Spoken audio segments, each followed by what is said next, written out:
Hello बच्चों, laws of motion का मैं तीसरा लेक्चर लेके आया हूँ। पहले दो लेक्चर्स में हमने इफेक्ट ऑफ फोर्स और कॉन्टैक्ट फोर्स के बारे में पढ़ा था।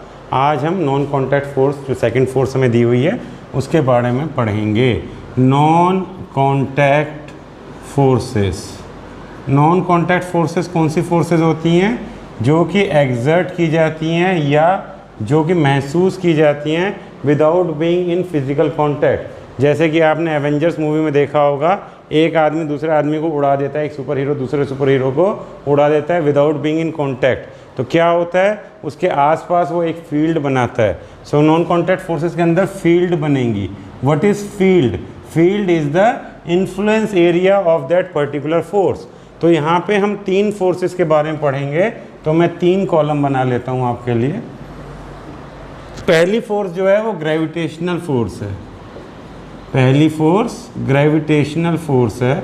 और ग्रेविटेशनल फोर्स कब एग्जिस्टेंस में आती है? ये एग्जर्ट की जाती है मास के द्वारा। सो एक मास दूसरे मास को हमेशा अट्रैक्ट करता है। तो अर्थ एक मास है, ये अगर मेरा अर्थ है, अर्थ एक मास है, तो इसके आसपास एक फील्ड, अर्थ के आसपास एक इन्फ्लुएंशियल एरिया होगा जो कि किस वजह से क्रिएट हुआ होगा? अर्थ के मास की वजह से। सो ग्रेविटेशनल फोर्स का जो मेन रीज़न है दैट इज़ मास। तो अगर कोई भी मास इस ग्रेविटेशनल फोर्स के अंदर आएगा, so it will experience a force on it. और वो कैसी फोर्स होगी? वो एक अट्रैक्टिव फोर्स होगी। वो एक अट्रैक्टिव फोर्स होगी। ठीक है। तो जो भी बॉडी यूनिवर्स के अंदर है, हर बॉडी के ऊपर ग्रेविटेशनल फोर्स लगाती है और उसी को हम कहते हैं एक अट्रैक्टिव फोर्स, एक नॉन कॉन्टैक्ट फोर्स एग्जिस्टेंस में आती है। दूसरी फोर्स जो है वो है इलेक्ट्रोस्टैटिक फोर्स। इलेक्ट्रोस्टैटिक फोर्स ये एग्जिस्टेंस में आती है ड्यू टू चार्ज पार्टिकल्स। इसके अंदर क्या होता है बेटा, अगर कोई एक चार्ज पार्टिकल है, समझिए मैं पॉजिटिव रख रहा हूँ, तो इसके आसपास इसका एक एरिया ऑफ इन्फ्लुएंस होगा। अगर इसके कांटेक्ट में कोई और चार्ज पार्टिकल, यानी अगर पॉजिटिव ही आ गया, सो लाइक चार्ज पार्टिकल्स आ गए। लाइक चार्ज पार्टिकल्स क्या करेंगे? एक दूसरे को रिपेल करेंगे।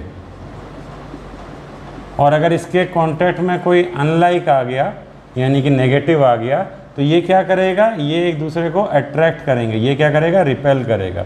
सो अनलाइक चार्जेस क्या करेंगे? अट्रैक्ट करेंगे। तो ये किस तरह की फोर्स है? ये attractive as well as repulsive force है। Attractive as well as repulsive force है। इसी तरीके से जो तीसरी फोर्स आपकी है वो है मैग्नेटिक फोर्स। मैग्नेटिक फोर्स क्या बनाएगी? एक मैग्नेटिक फील्ड बनाएगी। कौन बनाएगी? एक मैग्नेट बनाएगी। सो अगर एक मैग्नेट में यहाँ पे रखता हूँ, जो ये नॉर्थ पोल है और ये साउथ पोल है, तो इसका एक इन्फ्लुएंस का एरिया बनेगा जिसको मैं मैग्नेटिक फील्ड कहता हूँ।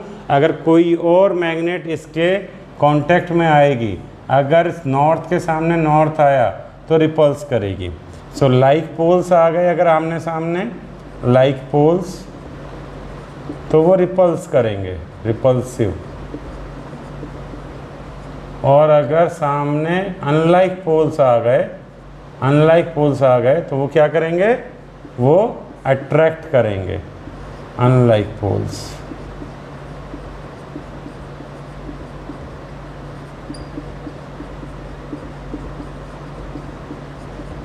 तो मैं कह सकता हूँ ये फोर्स भी कैसी है? Attractive as well as repulsive. तो बेटा एक जनरल रूल याद रखना कि नॉन कॉन्टैक्ट फोर्स के अंदर तीन तरह की फोर्सेस होती हैं: gravitational force, electrostatic force and magnetic force.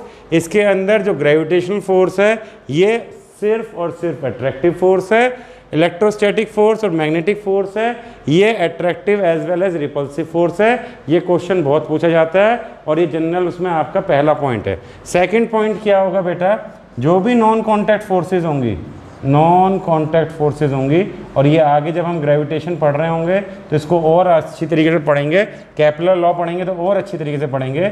जितनी नॉन कॉन्टैक्टेड फोर्स होती हैं, नॉन कॉन्टैक्ट फोर्सेज होती हैं, ये एक लॉ को फॉलो करती हैं जिसको मैं बोलता हूँ इनवर्स स्क्वायर रूल। सो इनके साथ हमेशा एक इनवर्स स्क्वायर रूल लगता है, यानी कि इनके डिस्टेंस का हमेशा स्क्वायर हो जाता है और जो डिस्टेंस होता है वो हमेशा inversely proportional to the force होता है।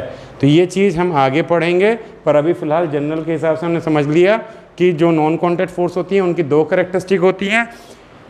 ग्रेविटेशनल फोर्स अकेली फोर्स है जो अट्रैक्टिव फोर्स है, मैग्नेटिक फोर्स और इलेक्ट्रोस्टैटिक फोर्स ऐसी फोर्सेज हैं जो रिपल्सिव और अट्रैक्टिव दोनों इन नेचर हैं। और जितनी भी नॉन कॉन्टैक्ट फोर्सेज हैं वो इनवर्स स्क्वायर रूल को फॉलो करती हैं।